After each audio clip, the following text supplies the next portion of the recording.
একটা ছেলে একটা মেয়েকে অনেক ভালোবাসতো কিন্তু বলতে পারতো না।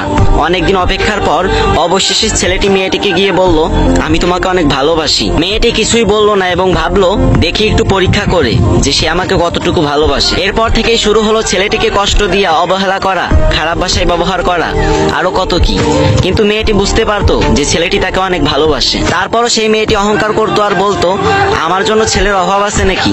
ওর মতো অনেক ছেলে আমার পিছনে লাইন ধরে দাঁড়িয়ে থাকে। এরপর মেয়েটি ছেলেটিকে একদিন পাবলিক প্লেসে খুব অপমান করলো এবং ছেলেটি সহ্য করতে না পেরে সেখান থেকে চলে গেল।